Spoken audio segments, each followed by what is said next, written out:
Yesterday it started off a little muggy, and then it rained, and then it didn't, and then the sun came out, and then it misted, and then it rained. Cats and dogs, so bad that the highways were flooded and cars were sliding off the road. You could see the marks all over the mud. And then it rained, and then it didn't, and then it rained some more, and then it misted some more, and then it rained, and then it didn't. All day long, off and on, it never really stopped. But yesterday evening, there was a wedding planned, a wedding with an outdoor ceremony. And when I say outdoor, I mean completely outdoors.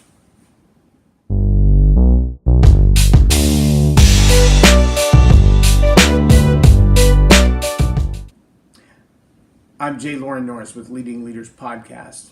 Have you ever had that relationship with someone, or maybe a group of someone's, that you would make a request of them? Maybe it was small and insignificant. Just a request. Hey, would you grab that door for me? Would you pick up my dry cleaning? Would you take my kids to school today? That kind of a request. And it's always met with a, oh my gosh, not again, or the roll of the eyes, or maybe even a giggle. Right, like I'm going to do that for you.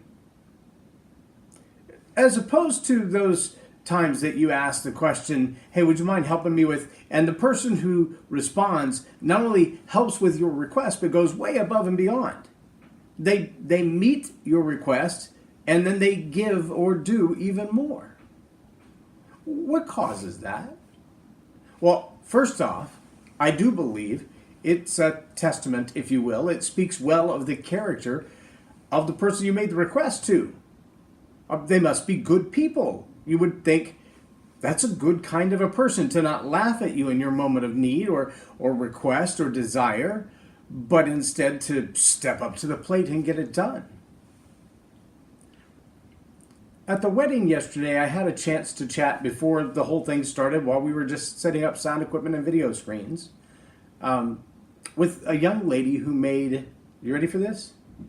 40 dozen cookies for the bride, because the bride said, I really like your cookies. Your homemade cookies are incredible. And so this young, single, graduate student working at Texas Tech brought her own frozen homemade batter to Texas and made 40 dozen sugar cookies, chocolate chip cookies, mint chocolate chip cookies, peanut butter cookies, 40 dozen cookies. That's a lot of cookies for one person to make at home. That's a labor of love right there. When someone says, could you make some cookies for my wedding? Most people would go, hey, let me stop at the corner bakery and I'll throw them on a nice little plate, right? Or maybe if it's a parent or a dear loved one, they might cook a few dozen cookies. But 40 dozen cookies, that's a lot of cookies. That's a lot of time in the kitchen. I got a chance to chat with this cookie maker. And when she told me how she and the bride met, what their focus of education was, that they work with, for lack of a better term, special needs kids, learning disabled, those who are struggling with the autism spectrum or ADHD, bipolar disorder, and things of that nature. And she said, that's just who she is. She's just that kind of person. And I thought, well, that's an interesting statement, but my theory proved itself out even more, because as the day went on, a 5 o'clock ceremony got delayed by the rain because it was outdoors, and then it got delayed a little more, and then a little more, and then a little more, and then there was a break.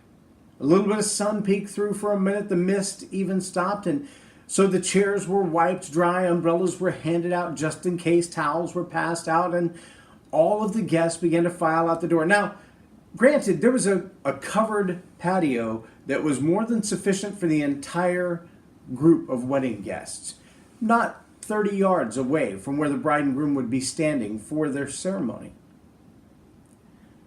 But as the ceremony proceeded, there were less than half a dozen who chose to stay under the patio, under the cover. And by the time the ceremony was over, almost everyone, photographers, videographers, sound guys, moms and dads, grandparents, aunts and uncles, family members who drove from Virginia or flew from Virginia to be here, those who drove from West Texas to be at this wedding, they were all dripping wet because a pretty significant downpour came in the middle of the ceremony and not one person budged. Umbrellas went up, towels went on their heads, but they stayed put. Now, is that about the character of the audience, or is that about the honor and appreciation and respect that they have for this couple on this day? See, I truly believe that when you're the kind of leader that people love your heart, they love the way that you treat other people, they love the way that you treat them, they know for a fact that if they were in need, you would be one of those who would step up and meet that need in any way that you could. When you lead like that, asking for help isn't a sacrifice, it's a privilege. Asking for someone to go out of their way and do something for you isn't a demand, it's an opportunity. When you lead like that, people want to be a part of what you're doing. They want to be engaged in who you are and the success that you will see. They also want to be a part of your world to learn from you. Lead like that.